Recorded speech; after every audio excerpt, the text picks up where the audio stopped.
अब आपको ये दिखाते हैं कि कैसे ये आंदोलन आउट ऑफ कंट्रोल हो रहा है। एक दिन पहले ही जंतर मंतर और उसके आसपास के इलाकों में आंदोलन कर रहे प्रदर्शनकारियों ने कुछ पुलिस वालों की लिंचिंग करने की कोशिश की। प्रदर्शनकारियों के इस हमले में दिल्ली पुलिस के 3 एसीपी रैंक के अफसर और 2 इंस्पेक्टर सहित कुल मिलाकर 6 पुलिसकर्मी गंभीर रूप से घायल हुए हैं। कल दिल्ली पुलिस के एसीपी विवेक भगत कुछ पुलिसकर्मियों को प्रदर्शनकारियों से बचाने के लिए जंतर मंतर के पास पहुंचे थे और उस समय उपद्रवियों की भीड़ ने उन पर भी हमला कर दिया और इन हमलावरों ने ईंट और पत्थर को किसी नुकीले हथियार की तरह इस्तेमाल किया। इस हमले में इस एसीपी को सिर में गहरी चोट लगी और उनके एक सहयोगी एसीपी का हाथ टूट गया। कल शाम को जंतर मंतर पर पत्थरबाजी भी हुई जिसमें दिल्ली पुलिस के एक और एसीपी घायल हो गए। सोचिए, 3 एसीपी रैंक के अफसरों पर हमले का मतलब यह है कि प्रदर्शनकारी ये तय करके आए हैं कि वो पुलिस वालों पर हमला करेंगे। अब सबसे पहले आप इस हमले की तस्वीरें देखिए और फिर देखिए कि क्या वाकई ये एक शांतिपूर्ण प्रोटेस्ट है।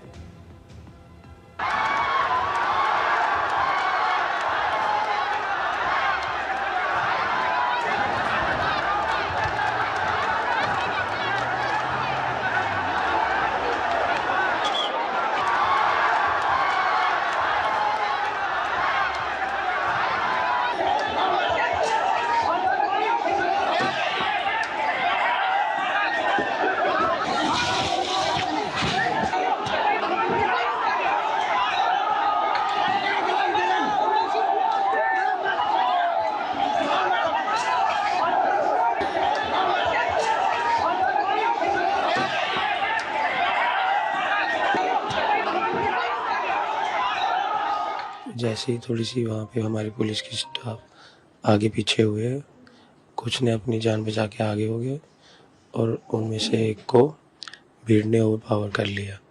उसके सिर से खून निकल रहा था, पूरा मुंह खून से सन गया था। तो उसको वहाँ से रेस्क्यू करने के लिए मैंने इंटरवीन करने की कोशिश की। उसको 1-2 मीटर आगे भी लाए हम, बट भीड़ बहुत ज़्यादा थी, बहुत ज़्यादा उग्र थी। उन्होंने मेरे को भी ओवर पावर कर लिया। जब तक मैं खड़ा था तब तक सिचुएशन फिर भी ओके थी। भीड़ इतनी ज़्यादा उग्र थी, उन्होंने मुझे गिरा दिया और उसके बाद फिर हर मोमेंट पे बॉडी इम्पैक्ट्स चालू हो गए। इसमें लात थी, घूसे थे, डंडे थे, इवन नुकीली ईंटें भी थी। इस दौरान खूब सारी गंदी गंदी गालियाँ दी गई।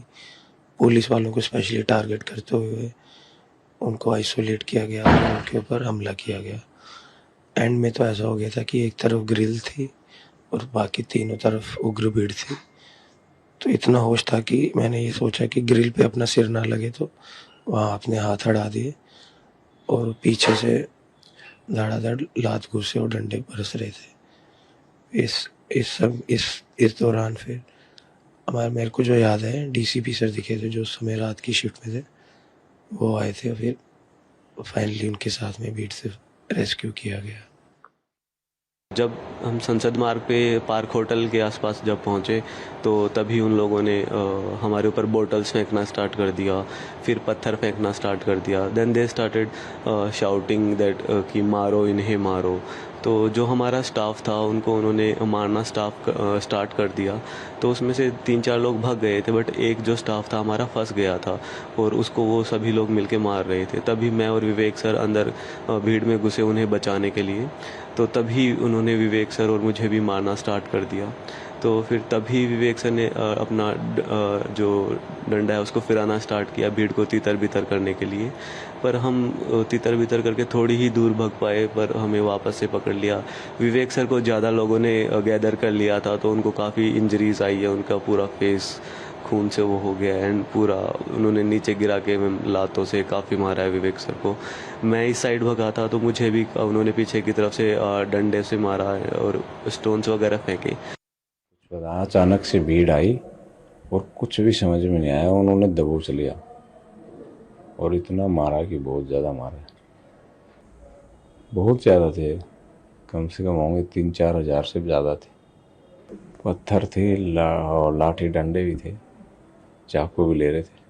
फिर पता नहीं कहाँ होने में से कोई अच्छे लोग भी थे, उन्होंने बचाया, नहीं तो ऐसे धुंधी आटे की तरह वो सर फोड़ दिया, हाथ तोड़ दिया, सर में भी ग्रेवियस इंजरी है,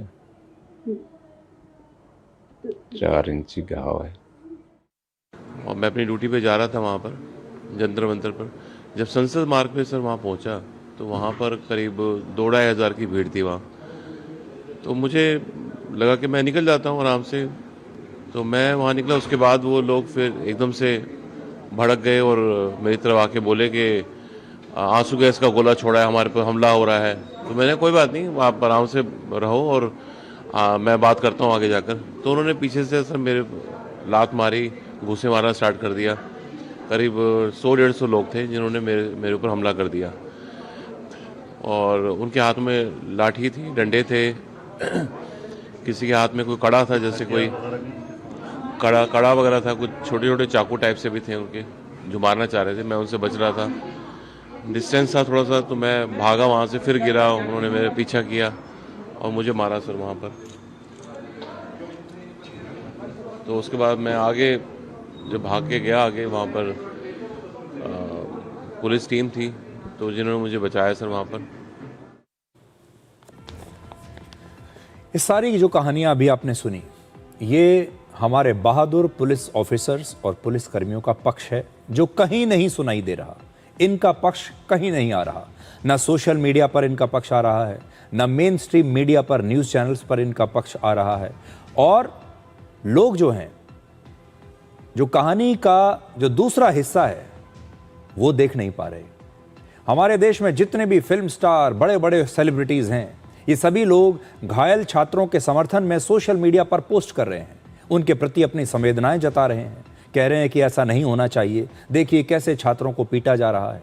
लेकिन इसी हिंसा में जो पुलिसकर्मी, सुरक्षाकर्मी घायल हुए हैं, उनके लिए किसी ने ना तो अपना समर्थन दिखाया है, ना अपनी संवेदनाएं दिखाई हैं। सलमान खान, आलिया भट्ट, मीका सिंह और दूसरे कई फिल्म स्टार, सेलिब्रिटीज, खिलाड़ी छात्रों के समर्थन में आए हैं। लेकिन हैरानी की बात यह है कि इनमें से किसी ने भी अभी तक सुरक्षा कर्मियों के बारे में कुछ नहीं कहा।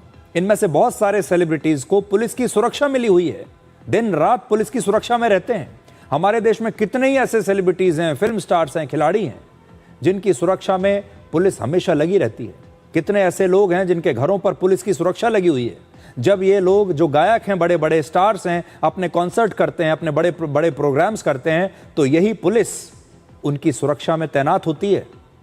इनमें से हर व्यक्ति को ये बड़ा शौक रहता है कि जब वो किसी दूसरे शहर में ट्रैवल करे, कहीं भी जाए, तो ऐसे लोगों को पुलिस की सुरक्षा दी जाए, इन्हें पुलिस का प्रोटोकॉल दिया जाए, एयरपोर्ट पर पुलिस इन्हें रिसीव करे, उसके बाद इन्हें पूरी सुरक्षा के साथ गाड़ी तक छोड़कर आए, फिर आगे चल के रिसीव करे। वहां इनके लिए पुलिस बिल्कुल ठीक है, वहां ये सुरक्षाकर्मी इनके लिए बिल्कुल ठीक हैं। इन सबको पुलिस की सुरक्षा चाहिए।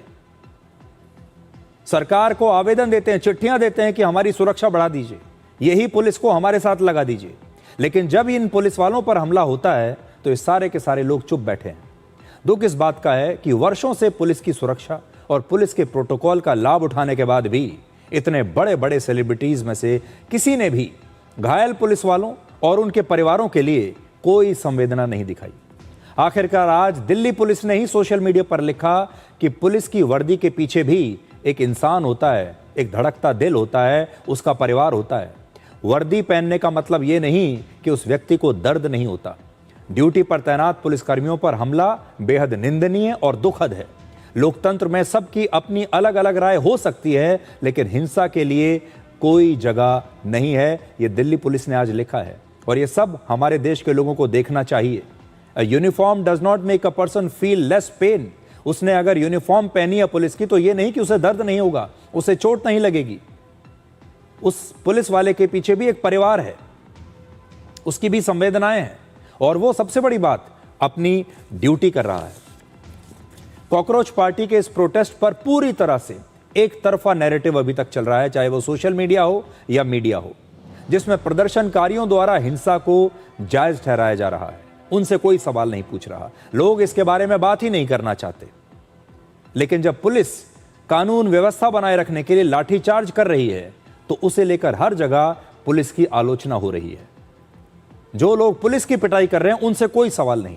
अब जरा कल्पना कीजिए कि सरकार अगर इस पूरे इलाके से, जहां पर प्रदर्शनकारी हैं, यहां से अगर पुलिस को पूरी तरह से हटा ले तो क्या होगा। अगर इस पूरे इलाके में आपको एक भी पुलिस वाला या सुरक्षा बल का जवान ना दिखाई दे तो अंदाजा लगाइए इस पूरे इलाके में क्या स्थिति होगी। अराजकता फैल जाएगी। अगर 20 जुलाई को पुलिस इन प्रदर्शनकारियों को संसद भवन तक पहुंचने देती और कहती कि ठीक है, आपको जो करना है कर लीजिए, और इन्हें बीच में ना रोकती, तो कल्पना कीजिए कि उस दिन क्या होता। क्या आपको लगता है कि ये सारे प्रदर्शनकारी संसद भवन के गेट पर जाकर शांतिपूर्ण तरीके से प्रदर्शन करते?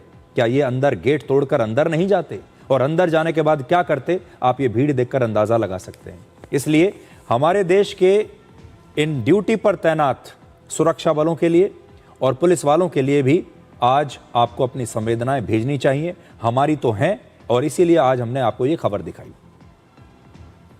सूत्रों के मुताबिक इस आंदोलन के दौरान हिंसा में शामिल लोगों के पासपोर्ट अब रद्द किए जा सकते हैं। अब दिल्ली पुलिस ने सीसीटीवी फुटेज और वीडियो रिकॉर्डिंग और दूसरे सबूतों की मदद से दंगा करने वाले इन आंदोलनकारियों की पहचान शुरू कर दी है, और जब इनकी पहचान हो जाएगी तब इनके ऊपर कड़ी कार्रवाई की जाएगी।